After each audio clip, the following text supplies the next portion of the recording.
Bom dia a todos. Eu estou entrando no quebra-galho, antecipou o horário. A minha palestra ainda não chegou, mas eu espero que chegue nesses próximos 5 minutos. E eu vou dar 2 notícias que não estavam no escopo da palestra. A primeira notícia é uma notícia muito boa, e eu venho falando que eu já estava acompanhando, são 13 inquéritos da Polícia Federal hoje, no Brasil, que trata da questão da máfia das órteses e próteses, e a gente não tinha controle absolutamente sobre as outras investigações, mas hoje de manhã, no Distrito Federal, a Polícia Civil do Distrito Federal está cumprindo neste mandato 21 mandados de prisão contra médicos, diretores de hospitais e uma série de pessoas por uso indevido de materiais em pacientes que não necessitavam desses materiais.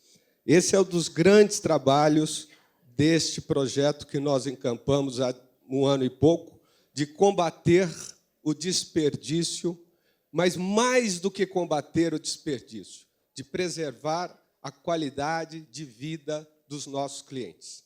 E uma das coisas mais importantes, ouvindo os meus antecessores, é que nós precisamos tratar gente como gente. Eu estou também aproveitando, vou fazer um jabá aqui, que não é um jabá, esse livro não tem escopo lucrativo, mas nós estaremos lançando o livro A Máfia das Próteses no Brasil. Neste livro, vocês vão ouvir as histórias que não deu tempo de aparecer no Fantástico, ou que não deu tempo de aparecer nos jornais, e que trata do absurdo dos absurdos de um mesmo médico operar uma mesma paciente com parafusos tirando, colocando, 5 vezes. Porque essa relação médico-paciente ela é muito forte. E quando nós lançamos uma campanha, e que nós dissemos nessa campanha, tente ouvir uma segunda opinião, está havendo exageros, né? Quando nós criticamos e quando nós temos a coragem de mostrar o que está acontecendo, não é única e exclusivamente pela questão das despesas que isso ocasiona. 5 cirurgias de coluna com implantação de parafusos, podem saber, é um caso que está no livro, é público, saiu na CPI do Rio Grande do Sul, a Sul América gastou mais de R$600 mil. E essa senhora teve 5 anos de dores, de sofrimento. Agora começarão a surgir pelo Brasil, e nós já sabíamos disso, estava se esperando a situação política normalizar, essas investigações. E as pessoas se distraíram e continuaram a praticar.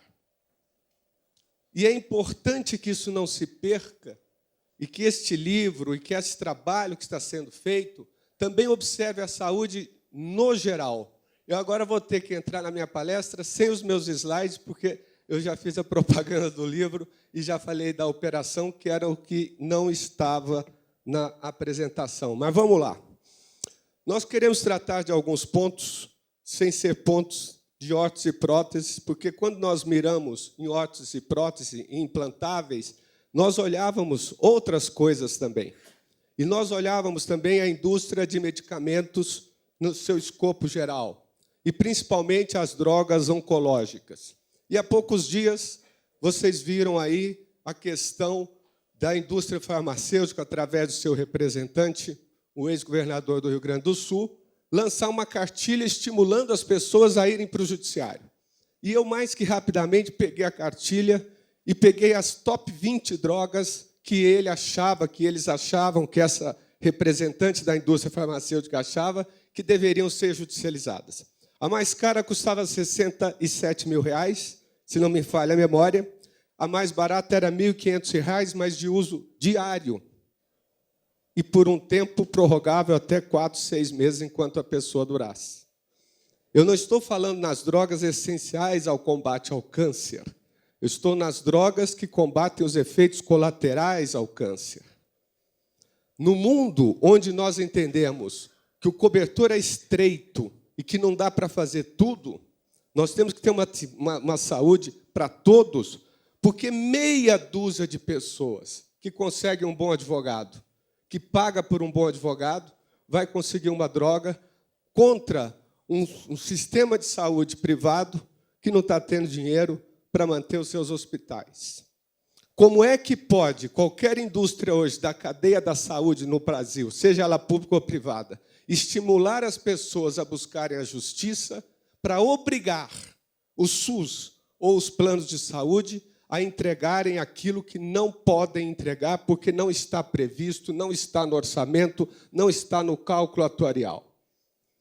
E aí eu fui e gravei um vídeo imediatamente. E todo mundo fala, ele é louco? Não. Se você olhar a loucura e a genialidade, desculpa a falsa modéstia, ela tem uma linha muito tênue.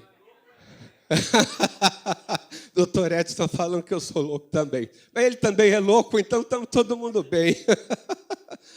E isso gera a consequência, porque as pessoas estão acostumadas no Brasil a falarem o que querem. Mas ouvirem o que não querem, eles nunca ouvem, porque as entidades engessadas ficam 15 dias discutindo o que vão fazer. E eu tenho as minhas críticas, porque são críticas processadas rapidamente. Como eu critico também a ANS, em algumas questões. Eu não critico as pessoas da ANS, não critico as pessoas da ANS, eu critico as atitudes. Como eu critico as atitudes dos consumidores no Congresso dos Consumiristas. Eu vou ao Congresso dos Consumiristas do Brasil e disse, vocês envergaram a vara ao máximo. Se vocês continuarem envergarem, vão quebrar. E vocês são dinossauros. Porque pena que a palestra não está aqui, se chegar a tempo, vocês vão entender o que eu estou falando. Eu vou mostrar o que era o nosso setor há 25 anos e o que é o nosso setor hoje. Há 25 anos, nós não tínhamos 70% da tecnologia e das drogas que nós temos hoje. E foi nesse período em que surgiu 3 grandes fatores relevantes e importantes para a nossa atividade. Nós tivemos a Constituição de 88, que foi uma Constituição que tem mais de 30 vezes a palavra direito e apenas uma vez a palavra dever. Nós tivemos o surgimento do Código do Consumidor, que no mundo inteiro se chama Código do Consumidor. E no Brasil se chama Código de Defesa do Consumidor. Maristela, não brigue comigo, mas isso é ridículo. Porque esse código estimula a briga, esse código estimula as desavenças. No artigo 5º, que trata da composição, o primeiro item não é o acordo, é a delegacia. O segundo não é o acordo, é reclamação na promotoria. O último item fala em acordo, em composição. Eu estudei negociação internacional fora desse país, eu sei o que eu estou falando. O acordo, a mesa de negociação, ela só termina a exaustão. Negociar não é chegar e conversar 10 minutos, é conversar noite e dia. Chegou? Pode rodar a palestra, que já estão me dando bronca aqui, é melhor eu começar a falar dentro dos trilhos. Mas o processo que nós temos que ter hoje, e mais do que nunca, fazendo a meia-culpa, eu não critico o lado de fora, eu critico também o nosso lado. Nós, operadores, eu estou há 20 anos nesse mercado. Eu aprendi a trabalhar medicina de grupo e medicina social. Eu aprendi a trabalhar com quem fundou a medicina de grupo no Brasil, com médicos catedráticos da USP, e que tinham entendimento de saúde, de atendimento, de mão na pessoa, mão na cabeça, porque não tinha tecnologia. A empresa é pobre, mas tinha médico. Tanto é que a empresa acreditava que tinha uma pós-graduação, uma residência própria para formar médicos de plano de saúde. Isso é acreditar na saúde. A saúde social que nós praticamos, que começou no ABC, na década de 60, ela surgiu porque os metalúrgicos não tinham cobertura do que eles precisavam naquele momento no INPS. Não é isso? E aí, então, eles criaram a medicina, eles faziam uma cota, e esta cota era para que eles tivessem consultas e algumas coisas que aquele órgão não tinha. Vamos lá. Esse filme. Quem lembra disso? Se puder apagar aqui na frente um pouquinho agora.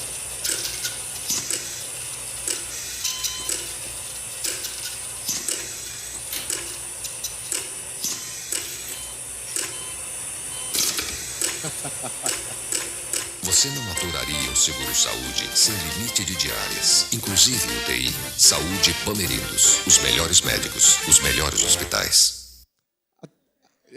Os mais novos não imaginavam que era assim. Eram 4 dias de UTI por dia. Esse era o universo que nós navegávamos antes da Lei 9656.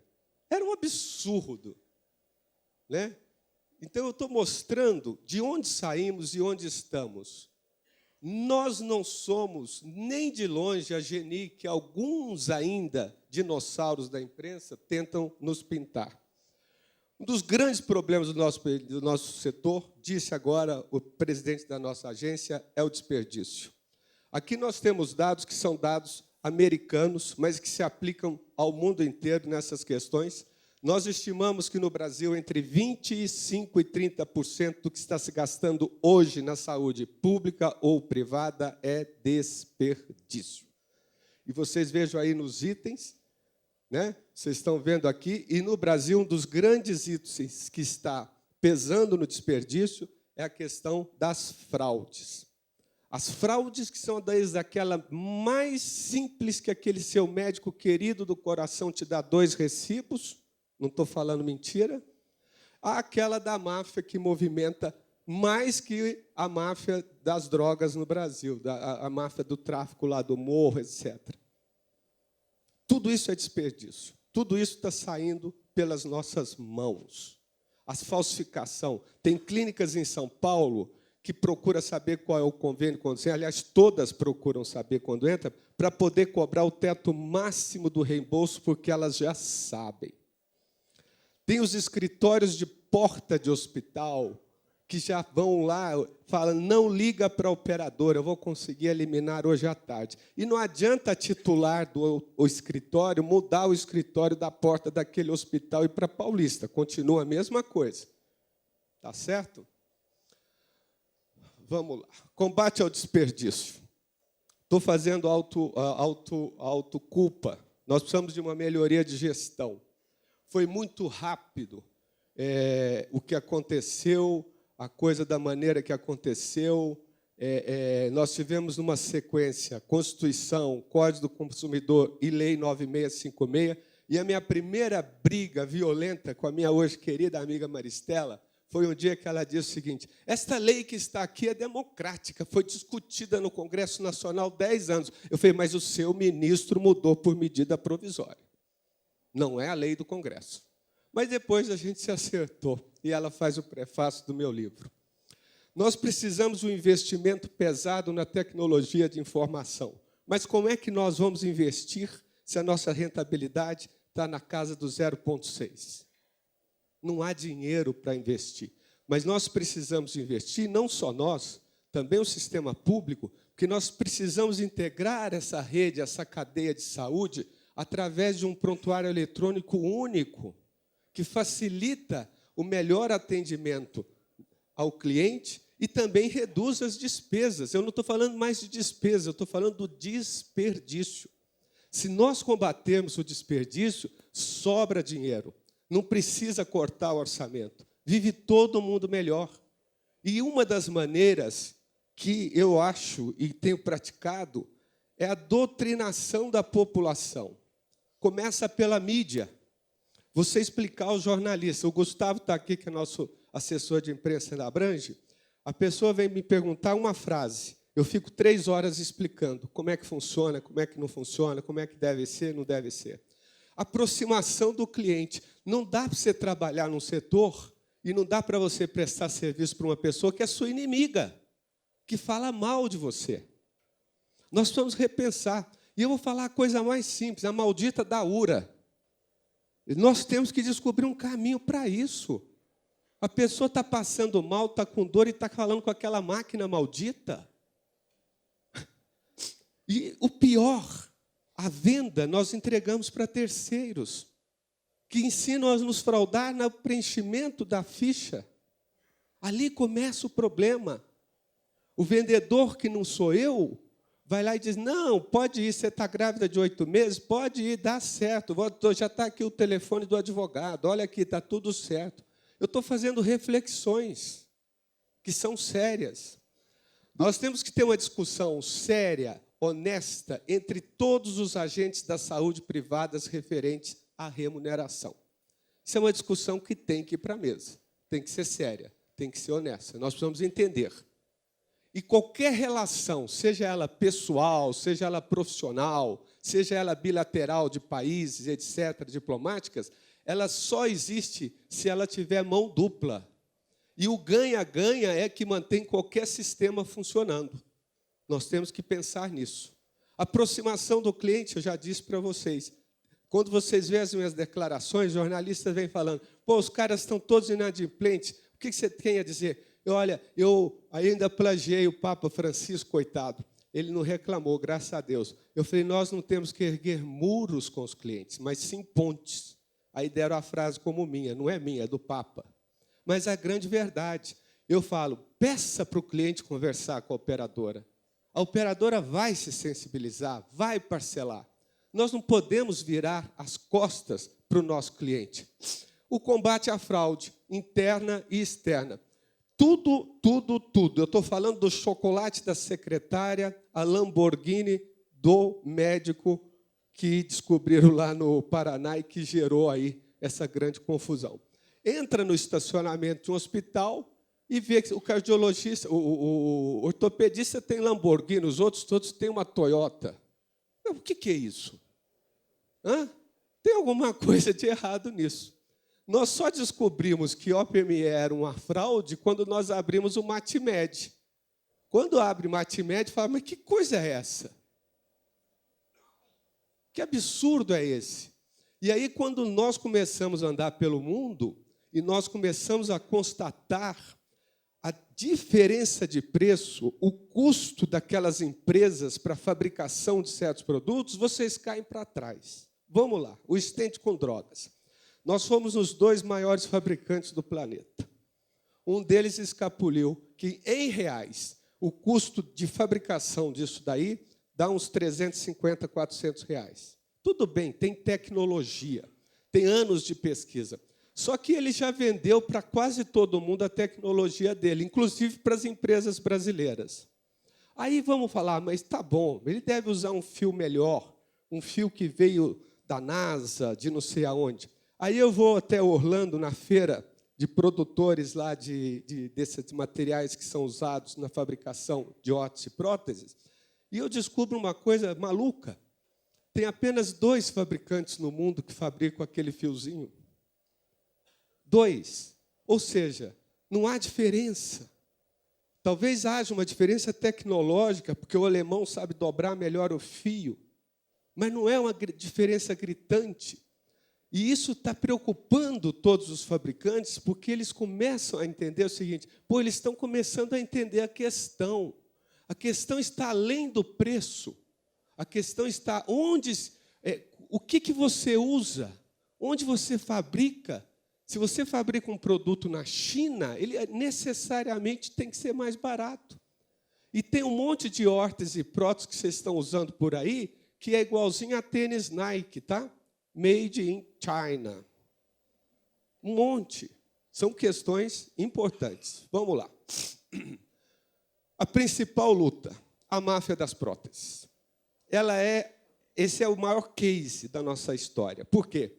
Porque nós conseguimos, dentro de um projeto, envolver todos os agentes. Ninguém foi contra. Até a Secretária Nacional do Consumidor, a Secretaria Nacional do Consumidor, foi a favor. As entidades médicas, muito a contragosto, tiveram que ir a favor. Porque não tinha como ir contra. Nós estávamos falando de abusos. Nós estávamos falando de pessoas que estavam morrendo, de pessoas idosas que estavam sendo sacrificadas para que algumas pessoas lucrassem com isso. Né? A máfia das próteses, a judicialização e seus apoiadores. Eu sou radicalmente contra a judicialização da saúde no Brasil e explico por quê. Porque eu sou amigo de juízes, eu sou advogado. Eu sou da geração Sérgio Moro, tenho, inclusive, um amigo que está na equipe lá trabalhando. Nós, advogados, não entendemos de saúde, como os médicos não entendem de direito. O dia que alguém assiste uma cirurgia de joelho, ele vai entender o que eu estou falando. Então, essas questões não podem ser resolvidas por um juiz que não tem desconhecimento. E o juiz sempre vai dar a liminar, porque se falsifica ou se forja um atestado médico dizendo o seguinte: se não fizer hoje ou amanhã, morre. E eu pergunto a vocês, porque é levantamento que eu já tenho na Abrantes, só morre no sábado e domingo?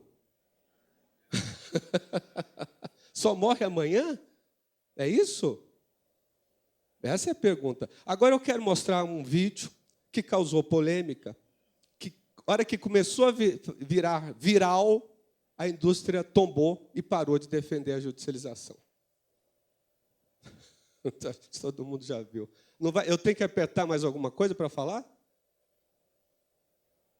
Ih, me censuraram aqui também, pô. Coisa esquisita. Ah, play.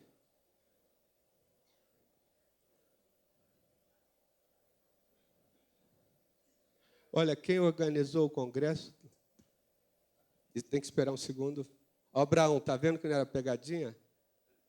Estão me pegando. Vai rodar? Vai rodar.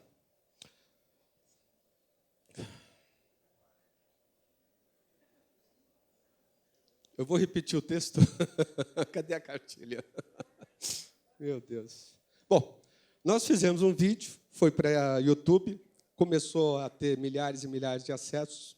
E isso... Senhores usuários do Serviço de Saúde cortado. Público e Privado no Brasil, há 15 dias nós nos deparamos com uma cartilha lançada pela Interfarma, que é dirigida pelo ex-governador do Rio Grande do Sul, senhor Antônio Brito. Essa cartilha estimula as pessoas a irem ao judiciário, pedirem aquilo que elas não têm direito.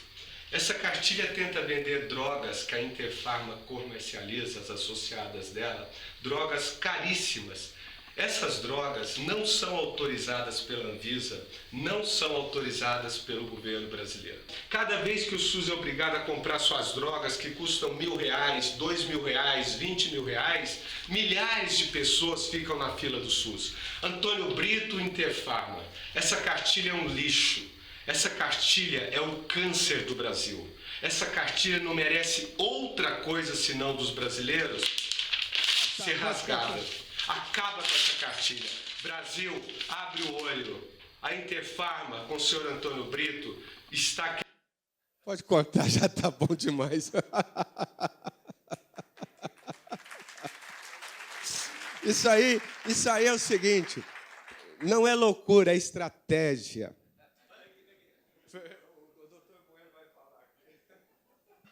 E ele ainda acha que não é louco. Agora vem cá, doutor Scheib. Funcionou? O presidente está falando que funcionou, olha ali. Vamos lá, tem que esperar um minuto sempre aqui. O que eu quero dizer é o seguinte, que as pessoas têm que sair da caixa. Se um tema desse é levado para dentro de casa, fica 15 dias, faz, não faz, faz, não faz, faz, não faz, faz, não faz, e o cara andando no Brasil, mandando todo mundo judicializar. Parou! E outra coisa que eu queria dizer, que é pitoresco, a Rede Globo, a Bandeirantes, a TV, enfim, um monte de televisão, porque no final eu chamo ele para debater, ligaram e falaram: o senhor não quer fazer um debate com o Pedro Ramos? Ele: eu não quero, não.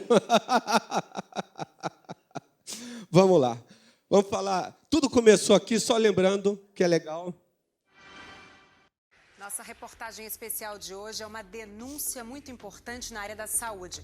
Já imaginou médicos que mandam fazer cirurgias de próteses sem necessidade, só para ganhar comissão sobre o preço desses implantes? Ou então gastar muito mais material do que o necessário, também para faturar um dinheiro por fora? Esses golpes milionários dados pela máfia das próteses são tema da reportagem de Giovanni Grisotti, que você vai ver agora. Consegue chegar em 20% aí? 20? Qual que você vai achar no mercado? De 20 eu tenho. Porque hoje a gente tem essa aqui, essa companhia. Sobe mesmo. 66. Depois da vida que não dá pra negociar a morte.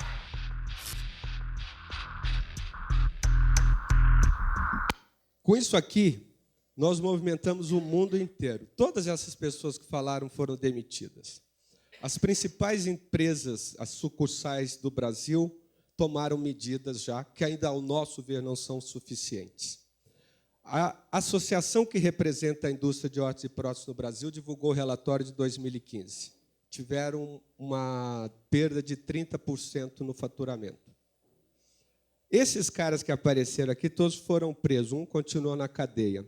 Aqui, entre eles, tinha o CEO da Biotronic, que também caiu, e está com um mandado de prisão para ser cumprido.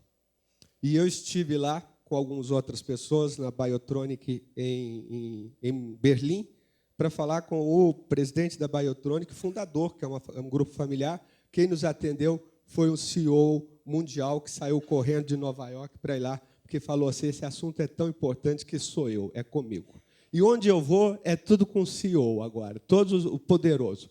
Agora, a última, eu quero contar para vocês, né, mas vamos lá seguindo. Relatório da indústria mostrou a 30 de fevereiro 3 projetos. O que deu depois dessa denúncia no Fantástico, de todo aquele trabalho do ano passado? 30% de queda no faturamento, 3 projetos de lei em tramitação que criminalizam essas práticas. Agora, a minha luta é criminalizar como crime hediondo. Porque aí não tem para ninguém, hein? Vamos lá. Apoio da população. Nunca, nós estamos há 2 anos sem ter notícia ruim contra plano de saúde. Vocês podem constatar isso nos jornais. Nós temos pouquíssimas notícias negativas. A mídia está sendo ocupada por nós de uma maneira construtiva. Na história de plano de saúde, foi a primeira vez que nós estivemos no editorial do maior jornal do Brasil. E eu nem sabia, porque estar no editorial do jornal significa a honra perpétua. E 20 dias depois, nós estávamos como articulistas do lado esquerdo na folha mais importante do jornal do país. E nós estávamos discutindo a saúde suplementar. Isso é consequência direta desse trabalho. Nós temos o apoio da população. A menina da farmácia, uma senhorinha, outro dia eu cheguei, ela falou, doutor, eu te vejo na televisão, eu quero uma prótese. Eu falei, não, eu sou contra próteses. Mas qual é o seu problema? Levantou, mostrou o joelho. Qual é o seu convênio? Aí ela falou, eu falei, eu vou ligar no seu convênio, vou falar para o médico, acho que você precisa de fisioterapia. Na sua idade, botar prótese, você não joga futebol, não faz nada. Aí liguei lá no convênio e falei, dá umas 200 fisioterapias, é muito mais barato que a prótese. E a menina estava, a senhorinha está boa, agora eu chego, me abraça, graças a você. Eu falei, não, essas coisas são simples. O máximo que puder evitar de colocar um objeto estranho, um corpo estranho no nosso corpo, é muito bom. Nós tivemos uma melhoria significativa do setor. Porque é a primeira vez que a mídia vê que o setor tem razão. Enquanto a gente vivia reclamando, nós não estamos aguentando a ANS, nós queremos isso, nós queremos aquilo, todo mundo olhava para nós com deboche. Agora não, fala, não, os caras são sérios, os caras estão denunciando, os caras são proativos, os caras têm realmente alguma preocupação com o cliente. Nós nunca escondemos. Tem o lado financeiro, mas tem a preocupação com o meu cliente. Entendeu? E tem ação nos Estados Unidos. E eu falo com orgulho dessa ação nos Estados Unidos. Primeiro que eu estou devendo milhões de dólares lá para esse escritório, mas tudo bem. Mas eu tenho orgulho porque foi a primeira vez na história do Brasil que uma entidade resolve processar a indústria lá fora. E quando eu falei isso, Maristela está aqui, que ela estava comigo nessa audiência com o ministro da Justiça do Brasil, falei para ele, vou entrar com uma ação nos Estados Unidos. O ministro me disse, entra mesmo, lá funciona. E está funcionando.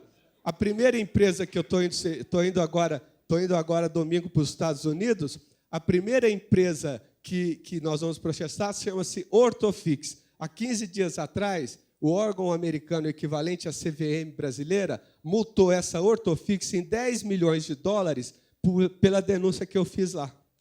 E aí o presidente não queria me receber. Ficou 2 meses sem querer. Mas nos Estados Unidos, antes da gente mandar o processo para a corte, e geralmente é para júri popular, a gente tenta o acordo. E ele não recebeu. Agora, depois da multa, ele falou, que dia que o senhor vem, eu mando passagem, eu mando isso. Eu falei, meu senhor, o senhor não vai mandar nada. Eu vou pelas minhas pernas, pelo meu dinheiro da minha entidade e tudo mais.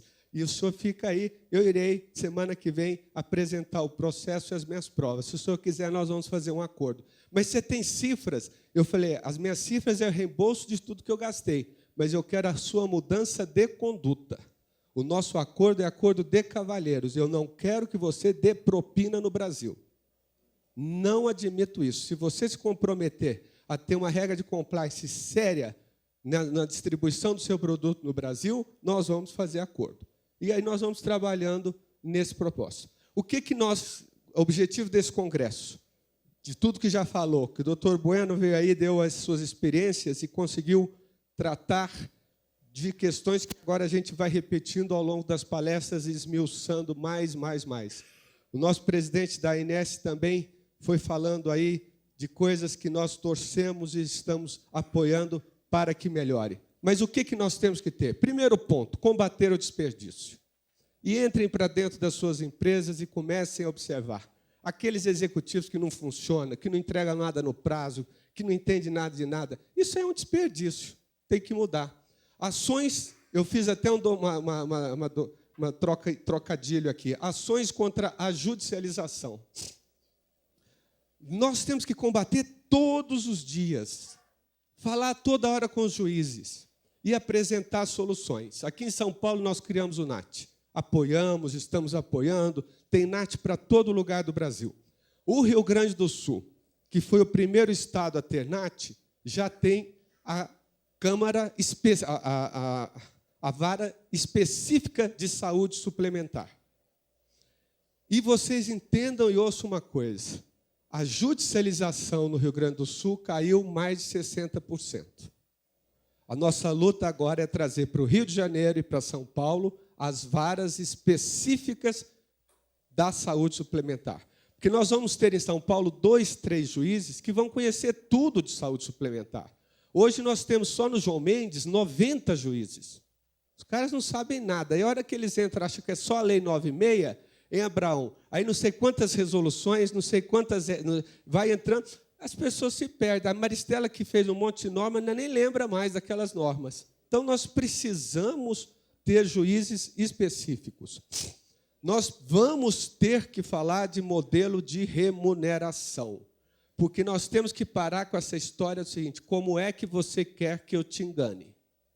Não é isso? Vamos ter que conversar. Sensibilidade da ANS. Aí é um apelo, a sensibilidade da ANS para ser um órgão fomentador. Nós temos que, nesse momento, nós estamos numa situação dramática no Rio de Janeiro. Nós estamos vendo uma Unimed com 1 milhão de vidas caindo. Vocês acham que nós achamos bom? Não. Acho que nós devemos ter, nós, do setor, com apoio da agência, exigir que até que o governo abra uma linha de crédito especial para que a Unimed não caia. Para que a Unimed não deixe 1 milhão de vidas na rua. E isso desestabiliza o setor. E mais do que isso desestabiliza o SUS, porque o SUS no Rio já tem dificuldade. Imagina atender mais 1 milhão de pessoas. É o que São Paulo sente nesse momento. Então, a agência precisa sair muito daquela questão de só multar. E outra coisa, pelo amor de Deus, a desproporcionalidade das multas é uma coisa que não dá, mas não dá para nenhum técnico do direito como eu, não é isso? Que já estudei e me especializei em direito tributário, admitir essa desproporcionalidade. Isso não existe, isso não se sustenta. E a empresa, quanto mais fraca tiver, mais será multada e mais para o buraco ela vai. Não é possível que nós não temos que fazer essa reflexão. Está aqui. A questão do ressarcimento ao SUS. E aí é culpa da Abrange. Que nós entramos lá com a DIN, aquilo está tudo parado, está discutindo. Nós amadurecemos, nós estamos conversando, nós estamos dispostos, e amanhã falaremos com o ministro, nós estamos dispostos a não abrir mão da ação que nós não podemos. É uma ação que é ação direta de inconstitucionalidade, nós não podemos abrir mão. Mas nós podemos, num acordo, pagar o SUS, o ressarcimento, desde que tenha regras. Quando o meu cliente entrar na rede do SUS, eu tenho que ser avisado imediatamente. Por quê? É assim com todo prestador. E vocês têm que entender o seguinte, os hospitais do SUS não são inteiramente hospitais do governo, a maioria deles são hospitais particulares. que adoram quando um paciente de plano de saúde entra, porque não tem que pedir autorização, não tem que pedir nada. Entrou, está valendo. Não é isso? E se houver condição de remoção, nós podemos remover. Essa é a condição. Vamos pagar. Mas tem que ter essa reflexão. A flexibilidade de contratação, que chama aí plano popular, seja lá o nome que se der a isso. Nós estamos numa situação difícil no nosso setor, nós precisamos de receita. Nós, quem é verticalizado, está com uma rede um pouco ociosa. É o momento de trazer gente para dentro. O SUS não está conseguindo atender todo mundo. É o momento de tirar esse povo do SUS. Seja em que nível for, seja para que atendimento for. Escuta, essa coisa de universalização, pelo amor de Deus, mas nem o Papa acredita nisso mais. Isso precisa ser visto, ser revisto, precisa ser compreendido, senão essa bola de neve vai aumentando, e nós não temos a menor noção de onde nós vamos parar. Agora eu queria falar de coisas boas, já estamos terminando, não é isso? Lá atrás é que cortou a minha palestra, mas vinha a nossa posição, há 20 anos atrás, no ranking de reclamação dos PROCONs do Brasil. Nós estávamos na primeira a terceira posição. Nós alternávamos com os bancos e com a Telefônica. Hoje nós somos o 18º segmento reclamado nos PROCONs do Brasil. Isso em 20 anos. Isso é maravilhoso, porque nós não mexemos com máquinas, nós não estamos mexendo com antenas, nós estamos mexendo com gente. Nós saímos de terceiro e fomos para 18º. Nós fazemos mais de 1 bilhão e 200 milhões de atendimentos por ano e tivemos, no ano passado, 25 mil queixas. Professora Maristela, não é maravilhoso isso? Na época de PROCON dela era o primeiro, hoje a gente é 18º. É que ela veio trabalhar no setor, melhorou. E isso aí é que tem que ser mostrado. E quando eu mostro isso para a mídia, as pessoas... Pô, mas nós não sabíamos disso, né? A Constituição, o Código do Consumidor já estão consumados. E eu vou falar uma coisa que me crucificam lá os consumiristas. Tem que acabar os órgãos de proteção de consumidor. Todo país moderno do mundo foi assim. Você cria um código, tem uma geração, depois acaba, porque entrou na cultura. E vem cá, com Facebook, Overbook de hoje, gente, pelo amor de Deus, a empresa fez uma bobagem, em 10 minutos depois, 1 milhão de pessoas já sabem. Não é isso? O setor, após o início de um processo de concentração, o setor vem se aprimorando para o cumprimento de suas obrigações. E nós estamos cumprindo todas as nossas obrigações. O que nós nos recusamos é aquilo que não está previsto no contrato. Aí nós não podemos admitir, porque aí vira a festa do caqui. Aí não há quem aguente. Não é isso? A pessoa deliberadamente compra uma rede baixa em São Paulo e, na hora de operar, quer ter o filho no Albert Einstein. E comprou o hospital da Zona Leste. E vem o juiz e dá. E, pelo amor de Deus, isso é um desequilíbrio econômico do contrato. E não cumpre a função social também. Não é isso? Nós temos o surgimento... Eu estava dizendo lá, comecei a falar que há 20 anos atrás, 70% da tecnologia e também das drogas existentes não havia no mercado. Hoje nós temos a entrada quase que diária de novas drogas no mercado. É praticamente todo dia está entrando uma nova droga, uma nova tecnologia. O doutor Edson Bueno disse aí da Inglaterra. Na Inglaterra eu fui lá para ver qual é o modelo, 100% estatal e um pedacinho agora começa a virar privado. A Anvisa inglesa, para qualquer tecnologia e para qualquer droga nova, ela tem 2 perguntas básicas. A primeira pergunta é a seguinte: essa droga ou essa tecnologia funciona? É eficaz?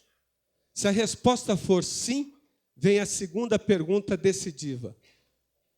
O povo britânico pode pagar? Se não pode, não entra. Tá certo? Aqui tem essa pergunta? Não.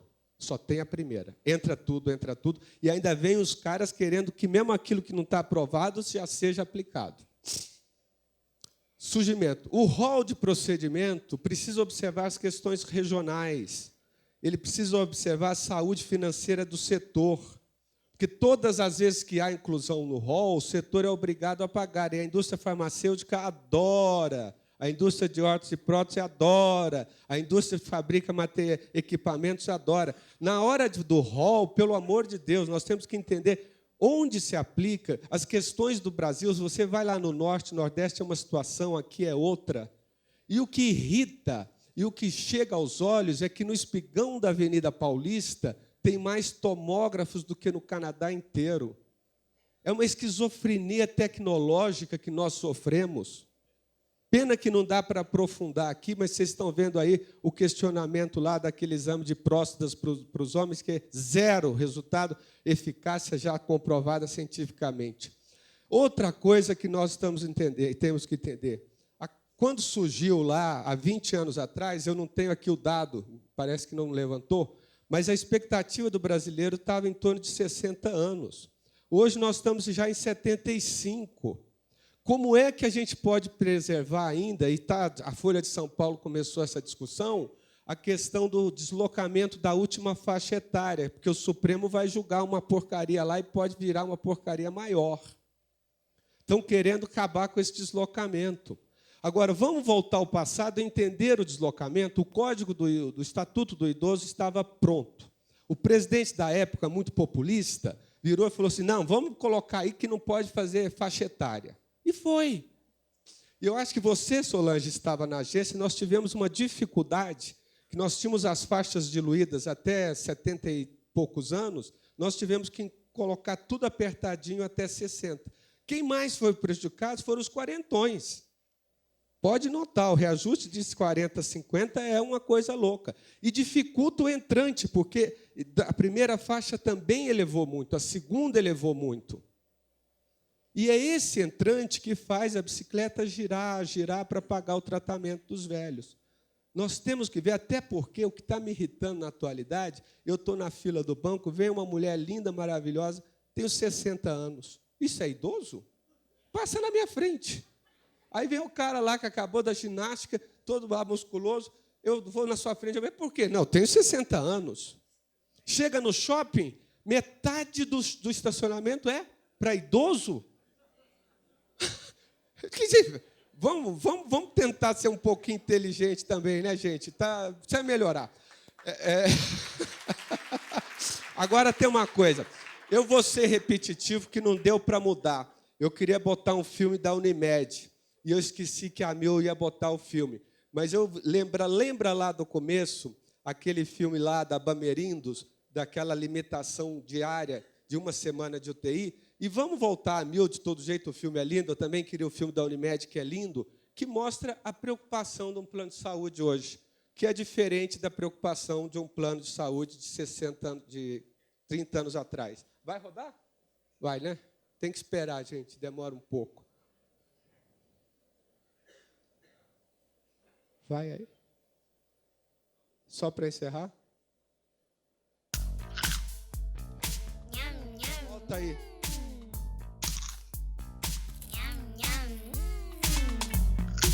Antes era a UTI. Hoje é isso. Até uma idade, seu filho é exatamente o que você é. A obesidade infantil começa com os adultos.